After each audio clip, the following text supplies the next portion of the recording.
अस्सलाम वालेकुम प्यारे बच्चों, आज मैं आपके लिए कहानी लेकर आई हूँ। बहुत ही मजे की है, जिसको सुनकर आपको बहुत मजा आएगा। तो चलिए स्टार्ट करते हैं। एक दफा का जिक्र है कि एक गांव में एक बहुत ही प्यारी बच्ची रहती थी जिसका नाम अरमिश था। वो बहुत रहमदिल थी और दूसरों का ख्याल रखती। वो अपने दोस्तों के साथ एक दिन जंगल में खेल रही थी कि उसे जंगल में एक बहुत ही चमकती हुई चीज नजर आई। जब उसने उसके पास जाकर देखा तो एक चमकता हुआ कड़ा था जिससे बहुत ज्यादा रोशनी निकल रही थी। अरमिश ने उसको हाथ में उठा लिया और देखा कि क्या चीज है और इससे रोशनी क्यों निकल रही है। वो अब इसको उठाकर ये सोच ही रही थी कि इतने में वहाँ पर एक बहुत ही प्यारी सी परी नमूदार हुई। परी ने कहा, अरमिश गुड़िया, तुम्हें ये एक कड़ा मिला है जिसकी ताकत है बहुत ज्यादा है और इससे तुम अपनी 3 ख्वाहिशें पूरी कर सकती हो, लेकिन उन 3 ख्वाहिशों को नेक मकसद के लिए इस्तेमाल करना। अगर गलत कामों के लिए इस्तेमाल करोगी तो ये अपनी ताकत खो देगा। अब अरमिश सोचने लगी कि मैं इनसे कौन सी अपनी 3 ख्वाहिशें पूरी कर सकती हूँ। अब अरमिश जो थी वो बहुत नेक दिल थी और दूसरों का ख्याल रखने वाली थी, इसलिए वो चलते चलते सोचने लगी कि मुझे अपनी कौन सी ख्वाहिशें पूरी करनी चाहिए। अब वो आगे जाती जग गई और उसने देखा कि जो जंगल है वो बहुत ज़्यादा सूख चुका है और फल फ्रूट नहीं है। इसलिए उसने कड़े से कहा कि मेरा जंगल जो है हरा भरा कर दो ताकि फल फ्रूट लग जाए और सब आराम से यहाँ पर हंसी खुशी रहने लग जाए। कड़ा चमका और जो बाग था वो फौरन से ही हरा भरा हो गया। हर तरफ फूल ही फूल हो गए, फल ही फल हो गए।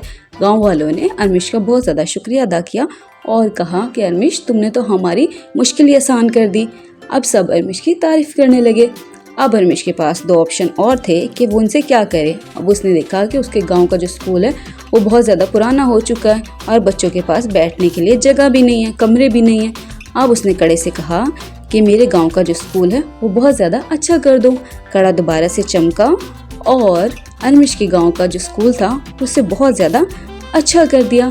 अब अरमिश जो थी वो ये देखकर बहुत ज़्यादा खुश थी क्योंकि स्कूल बहुत प्यारा बन चुका था और अरमिश अब बहुत ज़्यादा खुश थी और गांव वाले भी बहुत ज़्यादा खुश थे।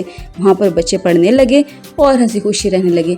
अब अरमिश के पास सिर्फ एक ही ख्वाहिश बची थी जिसको वो पूरा कर सकती थी और वो सोच रही थी कि मैं लास्ट ख्वाहिश क्या पूरी करूँ जिससे जो है वो गाँव वालों की मुश्किल आसान हो सके। अब उसने देखा कि मेरे गाँव में गुर्बत बहुत ज़्यादा है, लोगों के पास अच्छे घर नहीं हैं। तो उसने सोचा कि मुझे अब कड़े से आखिरी ख्वाहिश ये पूरी करवानी चाहिए कि मैं गांव वालों के लिए अच्छे से घर बनवा सकूं। उसने कड़े को कहा कि मेरे गांव वालों के घर अच्छे कर दो। कड़ा दोबारा से चमका और सब गांव वालों के घर बहुत ही प्यारे बन गए। अब गांव वाले बहुत ज़्यादा खुश थे और अरमिश का बहुत ज़्यादा प्यार करते और उसकी बहुत ज़्यादा तारीफ़ें करते। लेकिन अरमिश ने अपने लिए कुछ भी नहीं मांगा था।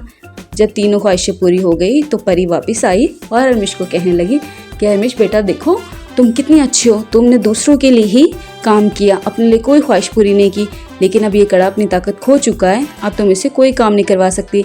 लेकिन जो काम तुम कर चुकी हो वो हमेशा याद रखा जाएगा, गांव वाला हमेशा तुम्हें दुआएं देंगे। तो प्यारे बच्चों, कैसी लगी आपको कहानी?